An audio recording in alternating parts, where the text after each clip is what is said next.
हाँ जी, so we are talking about Ke. Ke means cost of equity. तो केई का मतलब क्या होता है कि भाई हमारे शेयर होल्डर्स हमसे क्या एक्सपेक्ट कर रहे हैं, इसका क्या मतलब है।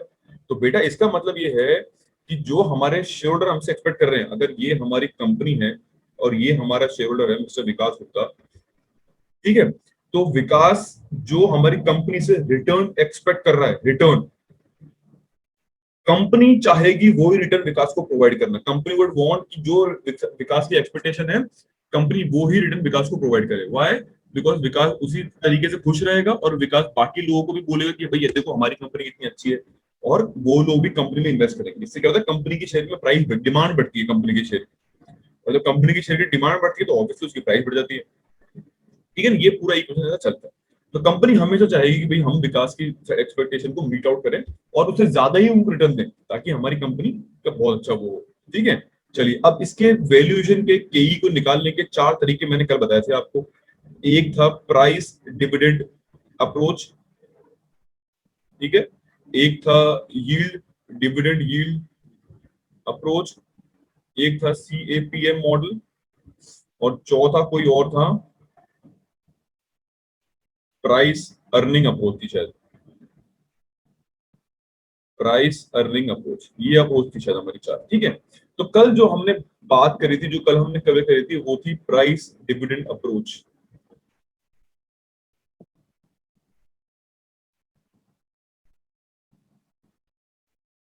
ठीक है, अब मुझे बताइए प्राइस डिविडेंड अप्रोच का क्या मतलब है।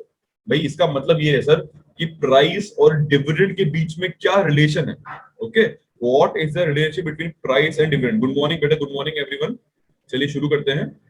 ठीक है, इसका मतलब ये है कि भाई प्राइस और डिविडेंड के बीच में क्या रिलेशनशिप है हमारा। ठीक है, तो मैंने कल आपको बहुत अच्छा एग्जांपल दिया था। अगर हम केई का निकालेंगे तो केई क्या बन जाएगी, D1/P0 इंटू 100। मतलब क्या हुआ कि एग्जांपल लेते हैं। ठीक है, एग्जांपल समझाता हूं मैं आपको। मान लो हमारे इन्वेस्टर है सामिया खान, ऐसे लेते हैं, सामिया खान हमारे इन्वेस्टर है। ठीक है, अब ये कंपनी का शेयर आज परचेज करने जाएंगे। कंपनी का नाम है रिलायंस इंडस्ट्रीज लिमिटेड।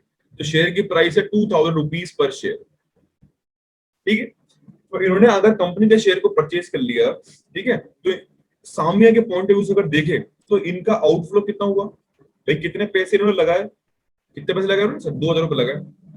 इनको बदले में रिटर्न क्या मिलेगा, हम देखेंगे ना सर, कितना डिविडेंड मिलेगा इनको। रिटर्न क्या मिलेगा इनको, जो भी कंपनी डिविडेंड देगी। अब कंपनी डिविडेंड कब देगी, आफ्टर 1 ईयर, इसलिए इसको बोलेंगे D1। क्या बोलेंगे इसको, D1। एक साल बाद देगी ना। आपने 2000 रुपए लिए कंपनी से, सॉरी कंपनी ने आपके 2000 रुपए लिए, कंपनी ने उससे बिजनेस रन किया पूरे ईयर, और फिर at the end of the year company ने प्रॉफिट का कैलकुलेशन किया कि भाई कितना फायदा हुआ कितना नुकसान हुआ, और उससे हमको पता लगा कि हमको 150 रुपीज का डिविडेंड मिला सामिया को। सामिया को 150 रुपीज का डिविडेंड मिला। तो अगर मैं सामिया के लिए रिटर्न निकालूंगा, सामिया के लिए अगर मैं रिटर्न की परसेंटेज निकालता हूं, तो क्या आ जाएगी सर, 150 रुपए मिले और 2000 रुपए लगाए थे मैंने, इंटू 100 कर लो, तो 7.5% मेरी रिटर्न आई।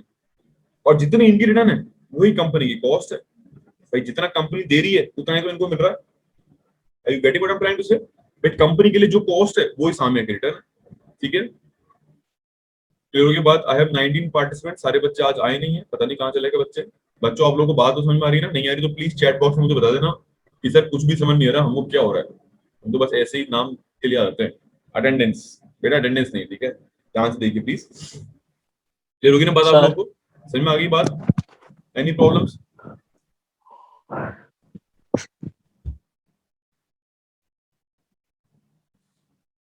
विपिन बेटा बहुत अच्छी बात है, वेरी गुड। चलिए अब नेक्स्ट नेक्स्ट मेथड देखते हैं क्या था अपना। जस्ट गिव मी 1 सेकंड, मैं एक बार आपका जो कल, हाँ जी, देखिए बच्चों, सबसे पहले हमने बात करी थी डिविडेंड प्राइस अप्रोच की। आई होप आप इन जो जो मैंने नोट्स दिए आपको बेटा, बहुत अच्छे लेवल के नोट्स हैं ये। आपके जितना है सिलेबस में उससे ज्यादा ही है ये नोट्स। तो मैं क्या करूंगा, अभी के लिए आप इनको ले लीजिए, बाकी मैं इनको एडिट कर रहा हूँ। ठीक है, जो इंपॉर्टेंट नहीं है अपने पॉइंट ऑफ व्यू से उसको मैं निकाल दूंगा बाहर। ठीक है, तो डिविडेंड प्राइस अप्रोच पढ़ लिया हमने। फॉर्मूला क्या आ गया हमारे पास, देखिए फॉर्मूला आ गया K D is equal to D upon P zero. ये डी वन है, देखो डी का क्या लिखा हुआ है, एक्सपेक्टेड डिविडेंड, मतलब डिविडेंड आफ्टर 1 ईयर, जो हमारी एक्सपेक्टेशन है, जो शेयर होल्डर की एक्सपेक्टेशन की, हाँ मुझे इतना डिविडेंड तो मिलना ही चाहिए, ठीक है। अब सेकंड इसमें एक मॉडिफिकेशन जो आता है वो आता है विद ग्रोथ। वो क्या आता है, विद ग्रोथ। ये तो था विदाउट ग्रोथ, अब मैं इसमें आप लिख देता हूँ। ये जो फॉर्मूला है हमारे पास, ये था विदाउट ग्रोथ फॉर्मूला, ये है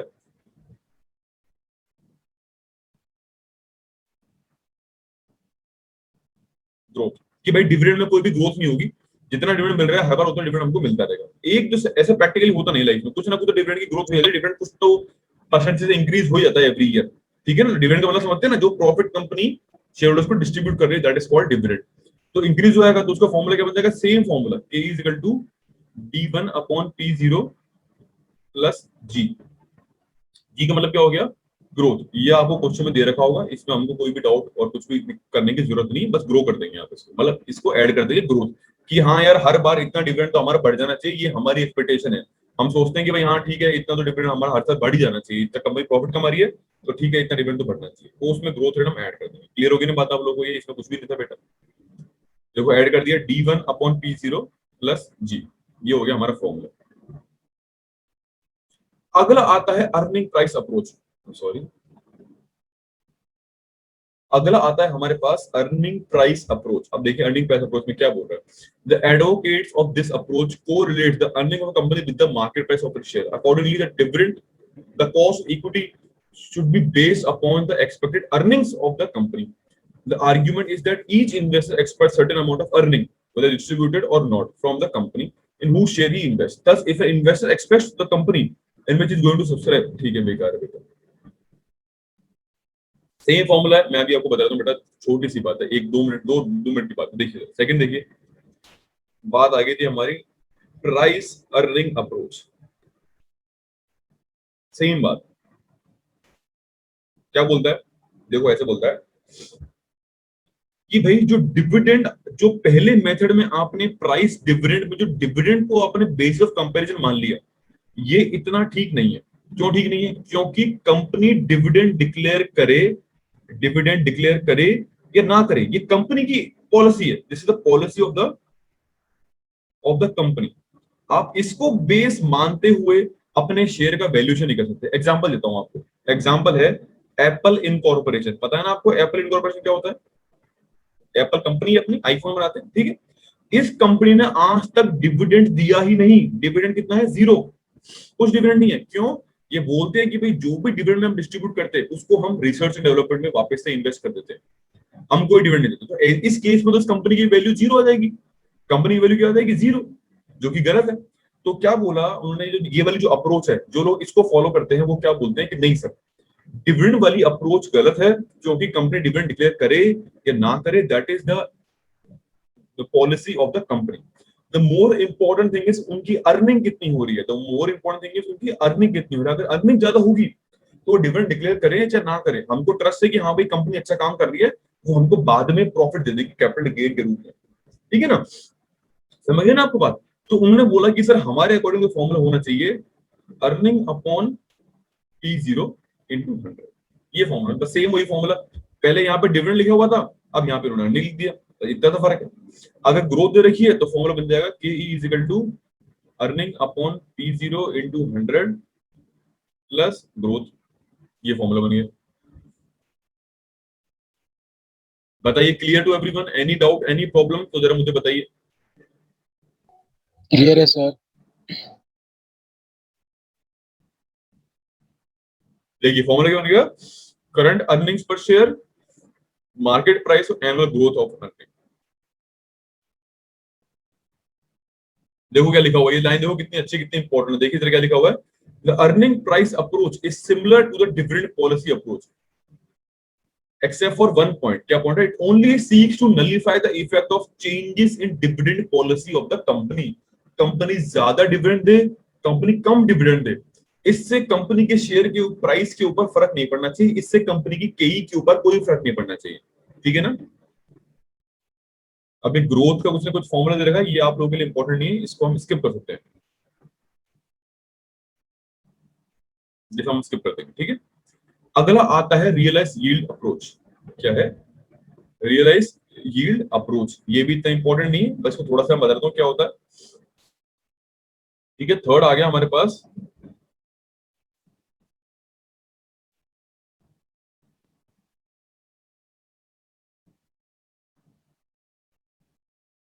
ठीक है, इसको हम पेंडिंग कर लेते हैं, इसको हम अभी बाद में पढ़ेंगे, इसे इतने ज्यादा इंपॉर्टेंट भी नहीं है, इसको थोड़ा सा पढ़ लेते हैं। देखिए क्या हो गया, according to this approach the average rate of return realized in the past few years is historical realized expected return in the future. It computes cost of equity on the basis of past records of dividend actually realized by the equity shareholders. क्या बोल रहा है कि भाई yield का मतलब क्या होता है, हमेशा यील्ड का मतलब होता है बेटा आउटपुट। यील्ड का मतलब क्या होता है, आउटपुट। ठीक है, तो रियलाइज यील्ड का मतलब क्या हो गया कि भाई हम पास्ट ईयर में देखेंगे, पास्ट ईयर्स में जो डिविडेंड मिला उसकी क्या यील्ड थी, मतलब उसकी एक्चुअल में क्या वैल्यू थी, ये निकालेंगे। अब वैल्यू कैसे निकालेंगे, इसमें एक प्रिंसिपल आता है टाइम वैल्यू का, टाइम वैल्यू ऑफ मनी का एक कंसेप्ट आता है। ठीक है ना, इसको हम अन्य अभी पढ़ा नहीं है, इसको हम पढ़ेंगे अभी, उसके बाद इसके टॉपिक के ऊपर दोबारा से आएंगे और इसको मैं बता दूंगा आपको, 2 मिनट की बात है, कुछ भी नहीं है इसमें। ठीक है, फोर्थ जो टॉपिक आता है हमारे पास वो आता है CAPM। ये बहुत अच्छा है, बच्चों की पूरी क्लास में इसके ऊपर स्पेंड करना चाहूंगा। ठीक है, इसका फुल फॉर्म क्या है बेटा, कैपिटल एसेट प्राइसिंग मॉडल नाम है बेटा। कोई प्रॉब्लम हो तो आप मुझे चैट बॉक्स में लिख सकते हैं, मैं चैट बॉक्स खोल के रखा हुआ है। हाँ, कैपिटल एसेट प्राइसिंग मॉडल। अच्छा, इसमें चलो ठीक है, अब मैं आप लोगों से एक क्वेश्चन पूछता हूँ, इसको समझाने के लिए मैं आप लोगों से क्वेश्चन पूछता हूँ। क्या क्वेश्चन पूछता हूँ,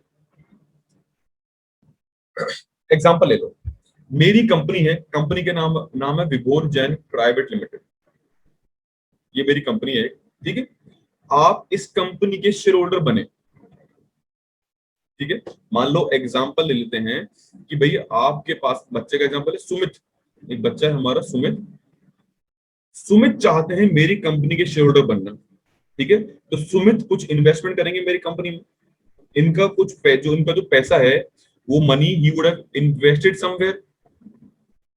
भाई जो इनके पास पैसा है वो पैसा इन्होंने कहीं इन्वेस्ट कर रखा होगा। भाई the money, Sumit wants to become the share holder of my company, so he would have invested that money in somewhere else, in some other investment opportunities, for example let's say bank FD, let's say bank FD, कि भाई सुमित ने bank में FD करा रखी है और सुमित चाहते हैं कि भाई अब मेरी कंपनी में ये शेयर बन जाए।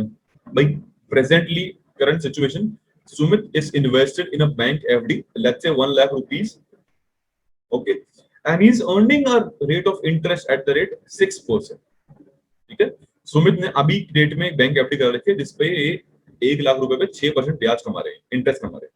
Now Sumit wants to invest in my company, चाहते हैं कि मेरी कंपनी के शेयर होल्डर बन जाए। तो मैं बोलूंगा हाँ ठीक है बेटा आ जाओ, कोई प्रॉब्लम नहीं, बन जाओ शेयर होल्डर।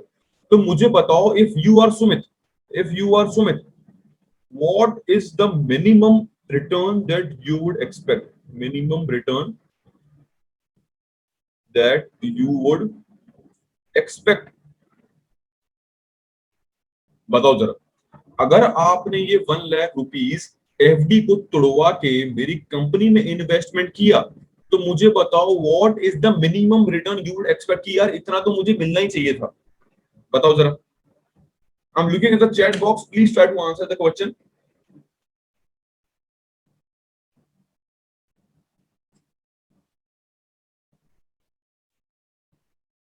अच्छा 10% कैसे बोल दिया बेटा आपने, how 10%, you can speak as well, जरा बोल के बताइए मुझे, how 10% Raman. So 4% increasement is enough maybe to break FD.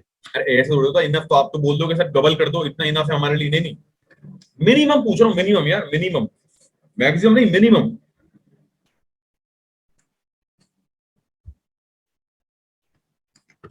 हाँ तो मेरा क्या लगता है, मुझे क्या लगता है यार, मिनिमम देखो 6% तो हमको मिलना ही चाहिए सर, जितना बैंक दे रही है उतना तो मिनिमम हमको मिलना ही चाहिए ना। भाई हम अपना एक secure investment, if I am breaking up my secure investment and I am investing in your company, then the minimum amount I was earning while staying invested in my investment, I should at least minimum उतना तो मेरे को मिलना ही चाहिए। ठीक है sir, plus plus क्या है, रिस्क का प्रीमियम मिलना चाहिए। जो रमन ने बोला 10%, रमन ने कैसे, बेटा अब आप बोल नहीं सकते, अब दोबारा से आपको चैट पे लिखना पड़ेगा। जो रमन ने बोला 10%, रमन इज सेइंग कि सर 6% तो एफडी में मिल ही रहा था, ये तो मिनिमम रिटर्न है ही, ये तो सबको मिल जाएगा। प्लस मैंने जो रिस्क लिया बैंक की एफडी को तोड़वा के, जो मैंने आपकी कंपनी में इन्वेस्टमेंट किया, जो मैंने रिस्क लिया, उसका मेरे को कुछ प्रीमियम मिलना चाहिए। I should get some premium, I should get some extra amount, that is let's say 4%, that is let's say 4%। So total मेरे को 10% तो मिनिमम मिलना ही चाहिए। दिस इज व्हाट सुमित नहीं, विपुल एंड रमन सेड। ठीक है ना भाई, मैं दोबारा बता रहा हूँ, सुनिए मेरी बात ध्यान से, इस बार हिंदी में बताता हूँ। भाई अगर आप एक इन्वेस्टर हैं और आपने बैंक में एफडी करा रखी है और एफडी से आप 6% इंटरेस्ट कमा रहे हैं, अब आप इस एफडी को तोड़वा के, आप इस एफडी को तोड़वा के किसी कंपनी में इन्वेस्ट करने आ गए, वीजे लिमिटेड में, तो आप मिनिमम कितना मुझसे एक्सपेक्ट करोगे? भाई जो मिनिमम आप एक्सपेक्ट करोगे दैट इज माय कॉस्ट, वही मेरी केई बन जाएगी, तो मैं बता चुका आपको। तो मिनिमम आप मिनिमम 6% एक्सपेक्ट करोगे कि सर देखो, जो रिस्क फ्री रेट है 6%, वो तो मुझे मिलनी चाहिए रिस्क फ्री। भाई बैंक में जो एफडी होती है उसमें कोई रिस्क होती है क्या? नहीं sir, there is no risk. तो जो रिस्क फ्री रेट है उतना तो मुझे मिलना ही चाहिए मिनिमम से मिनिमम, ठीक है। प्लस जो मैं रिस्क ले रहा हूं by investing in your company, भाई मैं बैंक की एफडी एक 100% सिक्योर इन्वेस्टमेंट को, I am breaking that investment and I am investing in your company, so I am taking a certain risk, so for that risk I should get something in return. Okay, so मेरे को कुछ risk premium मिलना चाहिए, ठीक है, मेरे को risk premium मिलना चाहिए। अब बोलेंगे कि भाई रिस्क प्रीमियम का मतलब क्या होगा, इसको कैसे फॉर्मूले में इनकॉर्पोरेट करेंगे? तो रिस्क प्रीमियम को क्या बोलेंगे हम? ठीक है, इस बात को मैं यहां रोक रहा हूं, इसको मैं दे रहा हूं पॉइंट नंबर 1। नीचे जाके दोनों पॉइंट को मैं मिक्स कर दूंगा। एक छोटा सा पॉइंट और है। अब मैं रिस्क फ्री वाली बात आपको समझ में आ गई? रिस्क फ्री रेट समझ में आ गई? हाँ सर वो तो समझ में आ गया। रिस्क प्रीमियम बता दो सर, रिस्क प्रीमियम का मतलब क्या है? ठीक है, अब मुझे बताओ रिस्क प्रीमियम जो है ये कैसे आप आइडेंटिफाई करोगे कि भाई कितना रिस्क प्रीमियम होना चाहिए? 4%, 5%, 6%, 7%, कितना? कैसे अपनी एक्सपेक्टेशन कैसे बनाओगे आप? मेरे को एक बात बताओ, ठीक है, मान लो आप कॉलेज में आए, ठीक है, अब कॉलेज में आए तो सब बच्चों के पास एक स्मार्टफोन है, स्मार्टफोन है, सबके पास एक आईपैड है, ठीक है, सबके पास एक लैपटॉप है। तो आप सोचोगे ना यार हमारे पास भी होना चाहिए। तो मतलब क्या हो गया, it is human nature, this is human tendency that whatever we expect it depends a lot on what other people are getting. जो बाकी लोगों को मिल रहा है, जो बाकी लोगों के पास है, हमारी एक्सपेक्टेशन भी सेम बन जाती है। जैसे हम मूवीज में देखते हैं कि भाई हम कहीं घूमने गए हैं, वहां पे है ना बर्फीली वादियां हैं, वहां पे हम घूम घूम के गाना गा रहे हैं और वो सब चीजें कर रहे हैं, तो हमारी लाइफ में भी वो एक्सपेक्टेशन बन जाती है कि यार हाँ हम भी ऐसा करेंगे, हम भी वहां घूमने जाएंगे। I you getting what I am trying to say? कि भाई हम देखेंगे कि व्हाट इज मार्केट रिटर्न, क्या कि भाई मार्केट का क्या रिटर्न है। मतलब सेम इंडस्ट्री में, if I am talking about telecom industry, तो सेम इंडस्ट्री में रिलायंस इंडस्ट्रीज क्या रिटर्न दे रही है, एयरटेल क्या रिटर्न दे रही है, वोडाफोन जियो क्या रिटर्न, वोडाफोन और आइडिया क्या रिटर्न दे रही है, ठीक है। ये तीनों कंपनी अपने अपने शेयर होल्डर्स को कितना परसेंट रिटर्न दे रहे हैं? ऑल दीज कंपनीज, ये कंपनी अपने शेयर होल्डर्स को कितना परसेंट रिटर्न दे रहे हैं? तो मैं जो मेरी कंपनी है वीजे, I'm going to expect the same amount of return from this company as well. Are you getting what I'm trying to say? आप लोग समझ गए क्या बच्चे मेरी बात को? समझ गए मेरी बात को? देखिए I'm taking it very slow. आप पूरी बची हुई क्लास में मुझे बस CAPM मॉडल ही आप लोगों को समझाना है। And if it is not clear, then I'm going to explain the same in the next class as well. Next class में नहीं, अभी समझ में आ जाएगा, पक्की बात है।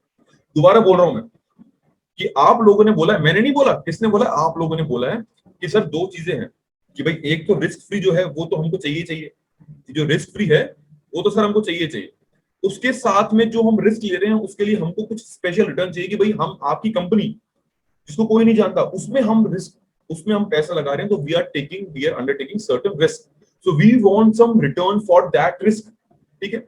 अब मैं आपसे पूछता हूं बेटा मुझे बताओ, ये जो प्रीमियम आपकी एक्सपेक्टेशन है, ये जो आपने मुझे बोला 10%, तो जो आपने 4% मुझे बोला कि सर 4% मेरी एक्सपेक्टेशन है, ये 4% के अमाउंट पे आप कैसे पहुंचे? How did you reach to this amount of 4%? ये कैसे पता लगा आपको? मुझे जरा समझाओ। तो आप बोलोगे सर हम देख लेंगे बाकी इंडस्ट्री में कितना मिल रहा है। यार अगर बाकी इंडस्ट्री में सबको सारी कंपनी मान लो दे रही है, मैं एग्जांपल लेता हूँ, ठीक है, अगर बाकी सारी कंपनीज कितना दे रही है, ये दे रही है 10%, ये दे रही है 11%, ये दे रही है 9%, सो आपकी एक्सपेक्टेशन क्या होगी जरा मुझे बताओ। What are you going to expect? जरा मुझे चैट बॉक्स में लिख के बताइए कि आप लोग कितना एक्सपेक्ट करेंगे। 9%।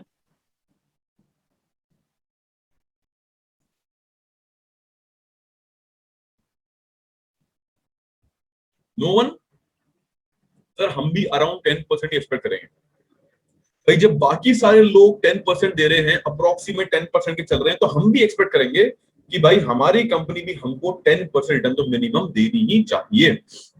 इसके बेसिस पे हम अपनी एक्सपेक्टेशन सेट करेंगे। सही बात है एकदम, कि भाई जब सारी कंपनीज 10% दे रही हैं तो हमारी कंपनी भी 10% दे हमको। अगर बाकी सारी कंपनी 20%, 21, 22 दे रही है तो हमारी एक्सपेक्टेशन बढ़ के 20% हो जाएगी। हम सोचेंगे ना, when the industry is same, भाई जब इंडस्ट्री सेम पे है, जब मतलब इंडस्ट्री सेम है तो या तो पूरी इंडस्ट्री बूम पे होगी। एग्जांपल लेते हैं, for example due to corona the pharmaceutical industry is doing better than it was doing before corona, तो पूरी इंडस्ट्री ही बूम पर है। तो भाई अगर एक कंपनी 20% रिटर्न दे रही है तो हमारी कंपनी जो सेम इंडस्ट्री में है, that company should also give me return of 20%। Are you getting what I am saying? तो सर ठीक है, हमारी जो रिटर्न है वो बाकी लोगों की जो मार्केट रिटर्न है उस पर डिपेंड करेगा। किस पे डिपेंड करेगा? ध्यान से सुनिएगा, मैं फॉर्मूला आपको बता नहीं रहा क्या होता है, मैं आप लोगों के साथ मिलके फॉर्मूला बना रहा हूं, सो दैट यू अंडरस्टैंड। आपको याद ना करना पड़े, आपको कॉमन सेंस लगे कि हाँ यार ये तो बहुत कॉमन सेंस की बात है, इसमें तो कोई बड़ी बात ही नहीं है, ठीक है ना। तो आप बोले कि सर जो हमारा रिस्क प्रीमियम का एक्सपेक्टेशन है that depends on the market return, that depends on the market return, ठीक है, कि सर मार्केट में रिटर्न मिल रहा है उसके ऊपर डिपेंड करता है। सही बात है, ठीक है एकदम, हाँ सर सही बात है। अब बेटा एक बात इसको मैं दे रहा हूं पॉइंट नंबर, अभी नहीं दे रहा, पॉइंट नंबर 2 बाद में दूंगा आगे, या अभी दे देते हैं। चलिए ये हो गया पॉइंट नंबर 2, ठीक है, कि सर मार्केट रिटर्न में पहुंच गए हम। पॉइंट नंबर 1 क्या था हमारा? पॉइंट नंबर 1 था हमारा, जरा मैं देख लूं एक बार बच्चों, कहां चला गया पॉइंट नंबर 1? ये रहा पॉइंट नंबर 1, आई थिंक ये था, ये रहा बेटा हमारा पॉइंट नंबर 1, ठीक है। मैं लौट के आऊंगा इन सबके ऊपर और एंड में आके सबको मिक्स कर दूंगा, आप लोगों को एकदम समझ में आ जाएगा, कोई प्रॉब्लम की बात ही नहीं होने वाली, ठीक है। चलिए सर मार्केट समझ में आ गया। अब मैं पूछता हूं, मुझे बताओ कि जो रिस्क फ्री रेट थी, हमने फॉर्मूला क्या बनाया? अच्छा मैं चलो एक काम करते हैं, 1 और 2 को ऐड कर देते हैं, ठीक है। जो 1 और 2 है वो कंपेयर कर रिस्क प्रीमियम, तो सर मैं ऐसे लिख देता हूँ यहाँ पे K E is equal to risk free, ये आया पॉइंट नंबर 1 से, plus return of market, return of market ये कहां से आया? 2 से आया। ये कहां से आया? ये 2 से आया, ठीक है, 2 से आगे बात, ठीक है जी। अब मुझे एक बात बताइए आप लोग, अब मैं थर्ड पॉइंट के ऊपर जा रहा हूं, तो इतना फॉर्मूला हमारा, यही हमारा फॉर्मूला है, आप लोग समझ लो, यही हमारा जो फॉर्मूला है वो यही फॉर्मूला है, बस risk free plus market rate of return, market कितना रिटर्न दे रहा है, ठीक है, ये हमारी बन जाएगी एक्सपेक्टेशन, बन जाएगी हमारी, ठीक है। अब मैं क्वेश्चन आपसे पूछता हूं बच्चों, ये जो 20% की रिटर्न है, इसमें रिस्क भी इंक्लूडेड है? भाई सही है ना, अगर आपने एफडी को तोड़वा के कंपनी में इन्वेस्ट किया तो जो 6% कमा रहे थे उससे ज्यादा कमा रहे हो 20%, तो 6% इसमें ऑलरेडी इंक्लूडेड है ना। सही बात है ना, ठीक है ना। और मैंने रिस्क फ्री यहाँ पे अलग से ऐड कर लिया, ठीक है, जो मार्केट की रिटर्न थी 10%, 20%, वॉट एवर जो भी थी, उसमें रिस्क फ्री ऑलरेडी इंक्लूडेड है, ठीक है ना। इसमें ऑलरेडी रिस्क फ्री जो मार्केट में जो है उस, सॉरी, जो मार्केट की रेट ऑफ रिटर्न है उसमें रिस्क फ्री ऑलरेडी इंक्लूडेड है, और मैंने रिस्क फ्री को यहाँ पे अलग से ऐड कर लिया, तो माइनस कर दूं यहाँ पे? हाँ सर माइनस कर देना चाहिए, जब आप पहले ऐड कर चुके हो अलग से तो उसको माइनस कर दो, प्लस कर देंगे यहाँ पे return of market minus risk free. बेटा इसको क्यों माइनस कर दिया? क्योंकि यहाँ पे मैं इसको अलग से ऐड कर चुका, यहाँ पे मैं इसको अलग से ऐड कर चुका, ठीक है, ठीक है बेटा। अब एक पॉइंट और है छोटा सा, एक पॉइंट और है छोटा सा, यहाँ पे मैं लिख दूंगा बीटा, ये बन गया हमारा पूरा फॉर्मूला, बस और कुछ चेंज नहीं, ये हमारा फाइनल फॉर्मूला है। क्या फॉर्मूला है? K E is equal to risk free plus beta into R M minus R F. अब सर ये बीटा कहां से आ गया? सर ये बीटा तो हमको समझ में नहीं आया, बीटा क्या है? ये बीटा तो समझ में नहीं आया। तो बीटा मैं अभी बता देता हूँ बेटा। बीटा का मतलब क्या होता है? वॉलिटिलिटी। बोले तो वॉलिटिलिटी ऑफ कंपनी।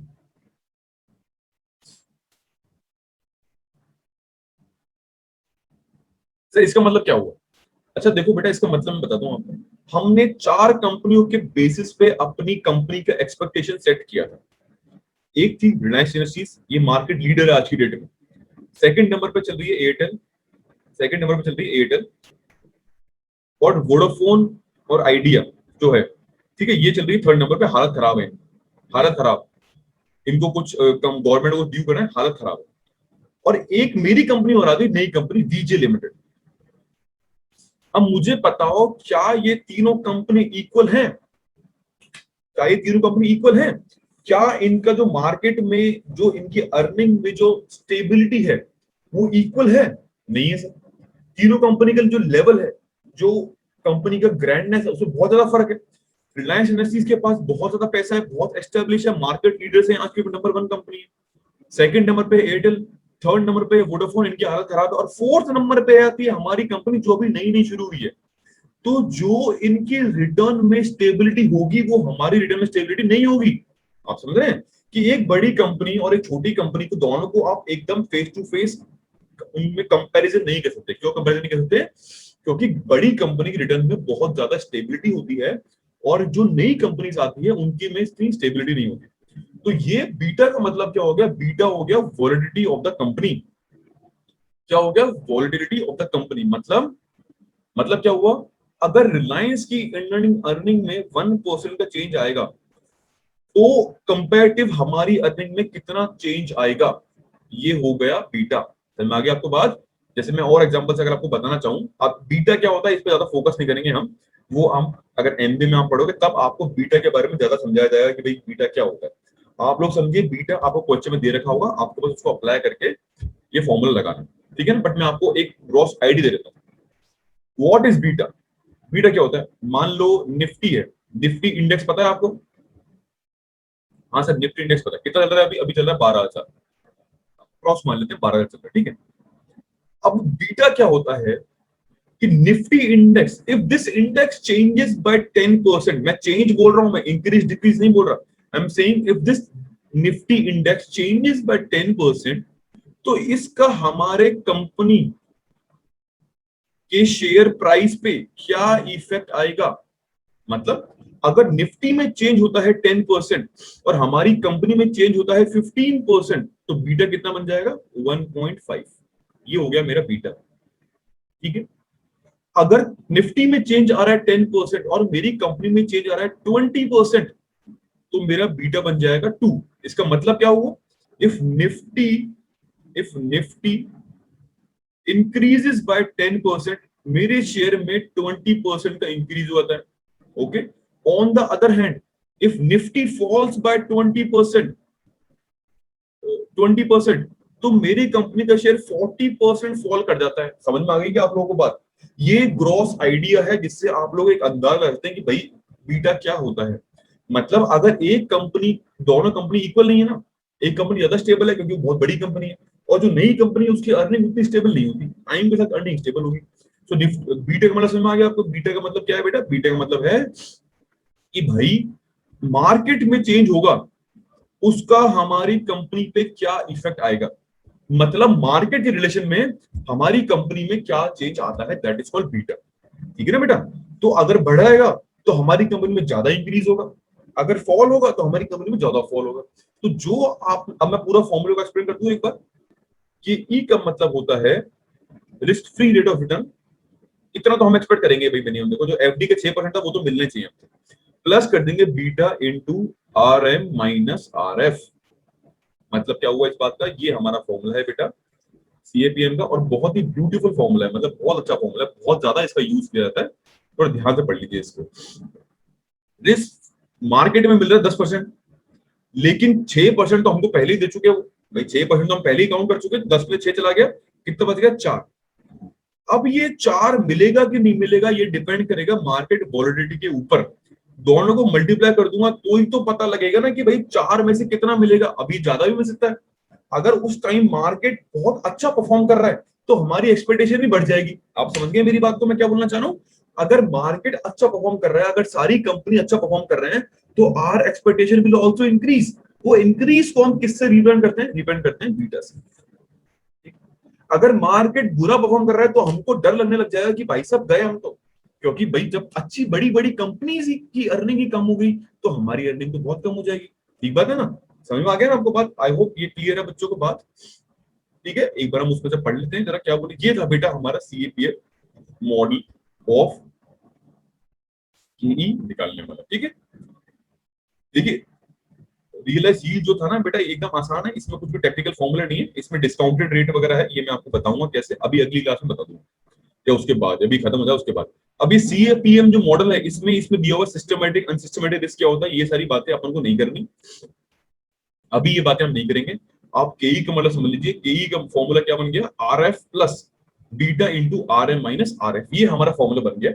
अगर आप बीटा को समझना चाहते हैं, एक अगर लाइन में वो है, इन नोट्स को मैं अभी एडिट कर दूंगा और उसके बाद मैं आपको रिवाइज पीडीएफ भेज दूंगा, जो अनइंपॉर्टेंट चीजें उनको मैं निकाल दूंगा।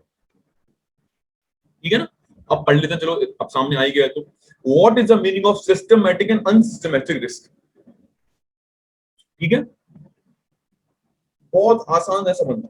सिस्टमैटिक रिस्क मतलब एक रिस्क है दैट फॉलोज अ सिस्टम। तो अगर कोई चीज सिस्टम फॉलो कर रही है तो उसको हटाना बड़ा डिफिकल्ट है, क्योंकि वो तो बहुत सिस्टमैटिक तरीके से आई है। If there is some unsystematic risk तो उसको हम आराम से निकाल सकते हैं, क्योंकि भाई वो तो सिस्टम, कोई सिस्टम नहीं है ना उसका, ऐसे चलते फिरते आ गए तो हम उसको मिटिगेट कर सकते हैं। बट सिस्टमैटिक रिस्क को मिटिगेट करना बड़ा डिफिकल्ट है। देखिए क्या बोल रहा है, unsystematic risk is also called company specific risk as risk related to companies का performance, this can be reduce और एलिमिनेटेड। इसको बोलते हैं डाइवर्सिफाइंग रिस्क। अब ये सब थोड़ी बेकार सी बात है, आप तो बस ये समझ लो जो सिस्टमैटिक रिस्क होती है ये होती है बीटा। छोड़ दो बेटा, इतना अपना पढ़ने का इतना अपने वो नहीं था, इतना अपने इंपॉर्टेंट नहीं था। तो अब हम सारी चीजों को पढ़ चुके हैं। ठीक है, अब हम सारी चीजों को पढ़ चुके हैं। अब इसमें पूरा दिया हुआ एक्सप्लेनेशन, देखो फॉर्मूला कैसा आएगा, क्वेश्चन कैसा आएगा, देखो क्वेश्चन ऐसा आएगा। तो ये क्वेश्चन जरा देख लीजिए। क्लास में 3 मिनट बचे अपने पास, मैं क्वेश्चन कराता हूँ आप लोगों को जिससे क्लियर हो जाएगा। अब मैं आपको अगर एक बार पूरा चैप्टर को रिकैपिटुलेट कर दूं तो देखिए जरा, जब हम कॉस्ट ऑफ कैपिटल की बात करते हैं तो इसमें कई सारी चीजें आती हैं। पहले आता है केडी, हमने पढ़ लिया, फिर आता है केपी, हमने पढ़ लिया, फिर आता है केई, हमने आज पढ़ लिया। कल नेक्स्ट क्लास में हम पढ़ेंगे K R E, cost of retain earning, और उसके बाद उसी क्लास में हम पढ़ेंगे W A C C, weighted average cost of capital. अब इसमें क्या करेंगे, केडी की कॉस्ट को ऐड कर देंगे, केपी को ऐड कर देंगे और केई को ऐड कर देंगे, केआरई को ऐड कर देंगे, सबको मिला के ऐड कर देंगे तो बन जाएगा डब्ल्यूएसीसी। तो उसके लिए नेक्स्ट क्लास जब भी होगी हमारी, अभी सैटरडे को हमारी होगी 11:40 पे class, next classes on Saturday tomorrow 11:40 पे। उससे पहले आप केडी के सारे वीडियोस देख लीजिए, केपी के सारे वीडियो देख लीजिए और केई के सारे वीडियोस देख लीजिए।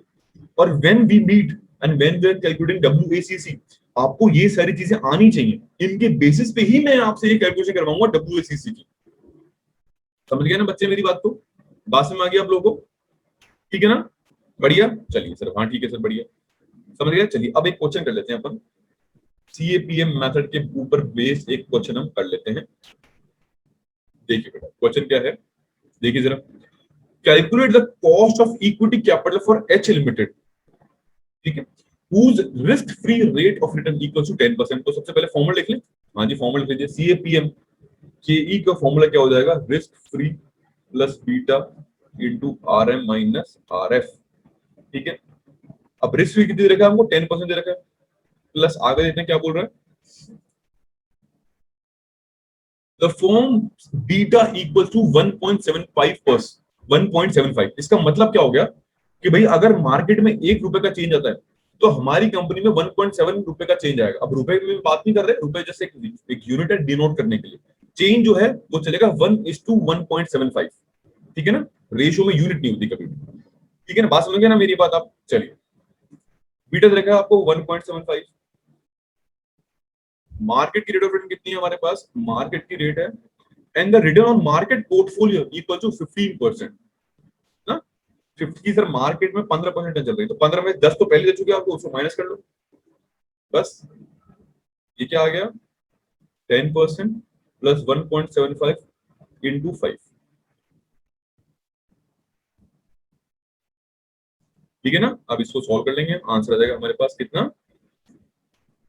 18.75। आंसर कितना आ गया 18.75%। ये हो गई हमारी केई, ये क्या हो गई हमारी केई। ठीक है बच्चों, क्लियर है बात?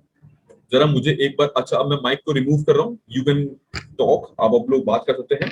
If there is any problems of any sorts तो प्लीज जरा मुझे बताइए। अच्छा टाइम खत्म होने वाला है, we have only less than 1 minute.